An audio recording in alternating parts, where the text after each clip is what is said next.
Fala aí galera, beleza? Bem-vindos a mais Chibu de Fishing. Vou pedir para você se inscrever aqui no canal, ativar as notificações, curtir, compartilhar nossos vídeos e seguir a gente no Instagram. Tendo alguma dúvida, deixa nas perguntas e respostas que a gente tenta ajudar vocês. E outras pessoas também podem ajudar vocês. Querendo entrar no nosso grupo do Telegram, é só entrar no link que está na descrição do vídeo, beleza? Pessoal, hoje a gente vai falar aqui um pouquinho sobre carretéis, né? Essa grande discussão de uma das variações que talvez seja a mais importante, né, e mais fácil de identificar dentro de uma carretilha, né? Então a gente vai falar sobre os carretéis em si, a diferença de alguns carretéis, o que eu acho que é o ideal para foco, o que a gente tem que analisar na questão relativa aos carretéis das carretilhas, tá? Então basicamente, se você pesca de espera, se você pesca no pesqueiro, se você pesca de isca natural, o que vai importar para você é capacidade de linha, tá? De minimamente ela caber o que você precisa com um pouco de folga, tá? Então, grandes variações de performance, disso, daquilo, talvez não vão fazer tanta diferença, porque normalmente é uma pesca que tem menos arremesso, um arremesso que não é necessário tanta precisão, né? E o importante nesse caso, no meu modo de ver, é capacidade de linha ser compatível com o seu uso. Ponto. Agora, quando a gente vai pro analisar para pesca de bait, tá? Aí já começa a ter as questões pontuais que não são frescura, pessoal. Tem a ver com a melhor rendimento do equipamento, melhor apresentação da isca, melhor arremesso, e tudo isso vai resultar em uma melhor experiência de pescaria e eventualmente um melhor resultado de produtividade, tá?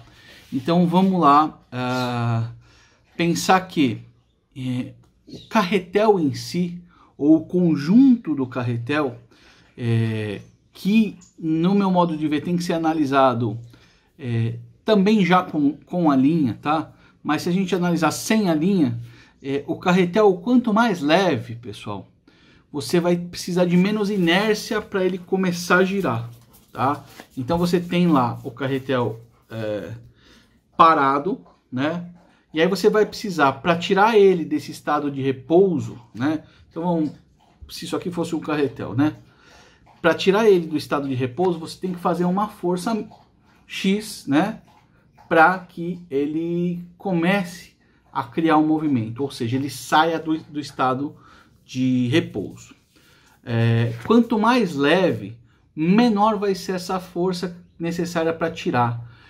Então, você vai perder menos força, né, menos energia do arremesso para tirar, para colocar esse carretel em movimento, tá?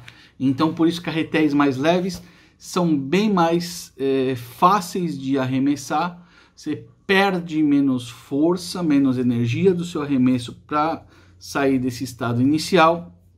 E também lá na hora que a isca está viajando, por ele ter menos peso e menos inércia, quando ela começa a desacelerar, o freio vai funcionar de uma forma mais legal, tá?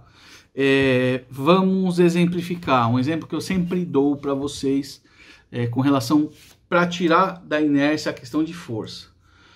Vamos imaginar que um carretel leve, um carretel de performance seja igual uma moto, o peso dele, e um carretel normal, um carretel seria o peso igual ao de um carro. Ambos estão parados, têm capacidade de carga diferente, características diferentes, mas para você empurrar um carro, logicamente você vai tirar ele do estado, né, dele parado, começar ele a se movimentar, você vai colocar mais força do que para tirar uma moto. Então, esse é um exemplo que fica muito didático, tá? Fora isso, da questão da leveza, existe a questão do balanceamento, do equilíbrio desse carretel.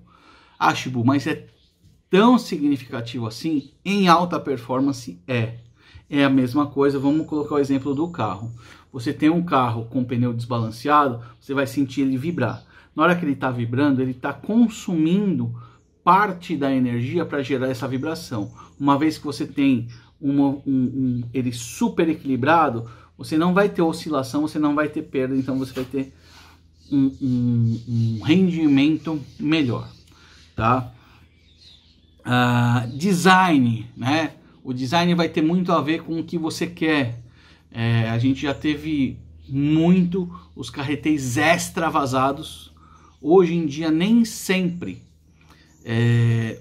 os carretéis, inclusive os mais leves, são super vazados, até porque tem uma galera aí que, como eu, acha que carretel muito vazado entra muito água e acaba levando água para os internos. Daí tem alguns designs que o sistema dos furos, o design dos furos faz com que no giro essa água seja expelida. Então a tendência é que acumule menos água lá dentro. Aí você tem diferenças de altura do carretel, né, de capacidade de altura no carretel, largura do carretel. Essa é uma das variáveis. Outra variável é o carretel, o tipo de eixo do carretel, o eixo mais comprido, o eixo convencional e o eixo curto, né, que é o carretel flutuante que o pessoal fala, que também vai diminuir, vai incorporar geralmente um rolamento, mas vai diminuir o eixo e aí eventualmente pode diminuir o peso do conjunto do carretel. Materiais de carretel, né? Quando se fala em material, o carretel é de alumínio, você tem diversas ligas de alumínio, né? Assim como se fosse de aço inox, você tem diversas ligas de aço inox. De magnésio, você tem diversas de ligas que usam magnésio e outras ligas de outros materiais, eventualmente um carretel de carbono, por que não, né? Tudo isso vai ter características específicas, viabilidades econômicas e custos finais específicos, e isso sim é muito importante, tá? Então assim, são muitas variações, né, dos carretéis, e eu acho que assim, basicamente eu passei as variações que podem acontecer. Sistema de freio, né, também, centrífugo, magnético simples, magnético híbrido, eletrônico. Os centrífugos também tem diversas variações, né, de plate, de cone, de contrapeso para fora, contrapeso interno que vai ter um outro sistema, mas sempre usando força centrífuga, né? Então basicamente centrífugo, magnético e eletrônico, que seriam os freios e a combinação entre eles, né? E aí, poxa, mas freio e carretel tem a ver? Tem a ver, porque muitas vezes, né, na grande maioria das vezes, parte desse sistema de freio fica no próprio carretel, né? Então vai fazer parte desse carretel.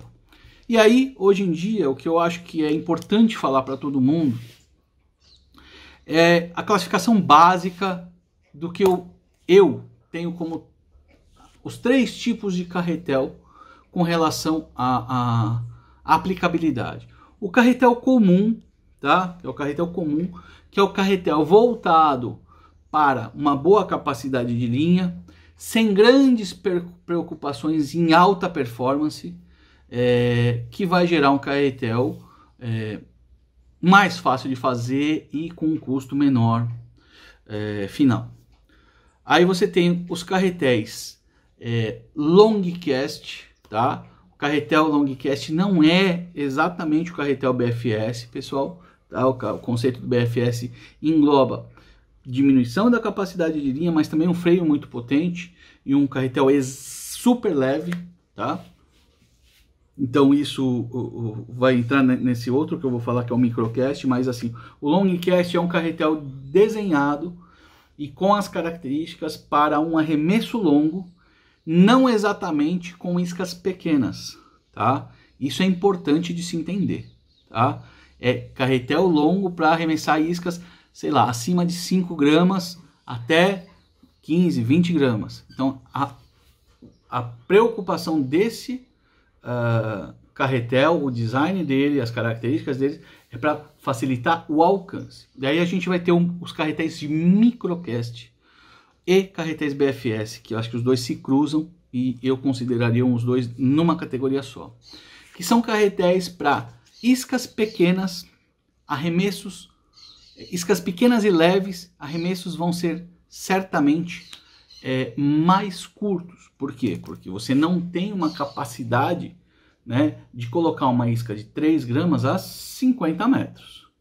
Né? A não ser que seja um mega varejão com sei lá que performance, mas normalmente não. Por quê? Porque essa isca você vai ter pouca massa para você impulsionar, a relação de resistência ao ar dela vai ser grande, então ela por si só vai frear, e por isso, por essa característica que é chamado também de microcast, né? Que são arremessos micro, arremessos pequenos, tá? Porque não precisa, não é que não precisa, não vai tão longe. Então você não precisa, por exemplo, ter mais linha, mais massa, mais cabeleira e mais força inicial que você vai queimar da sua força de arremesso, né?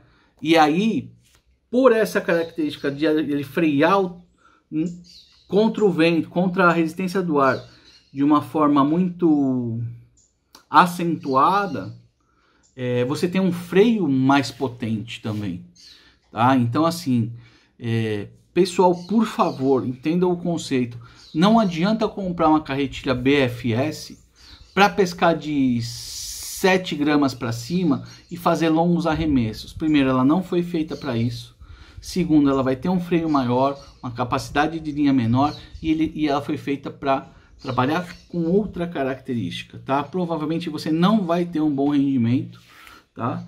E aí, quando a gente fala de rendimento é referencial, tá? Se você nunca teve uma carretilha long cast ou uma carretilha com mais performance, e aí você compra eventualmente, eu comprei uma BFSzinha, e olha, putz, ela tá indo muito bem, com 9 gramas, com 7 gramas, mas você não teve o referencial do que de repente um long cast poderia te fazer muito mais confortável, muito menos cabeleira e tudo mais, tá? Respeito a todos, mas é só uma observação, porque tem muita gente que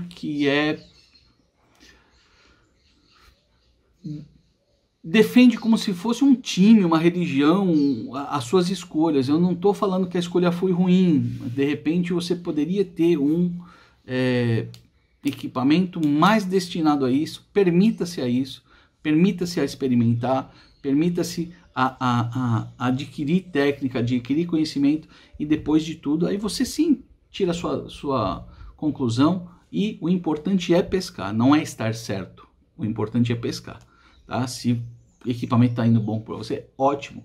Se o equipamento dá para melhorar e você quiser, ótimo também. Beleza? Espero ter ajudado. Um abraço. Até a próxima.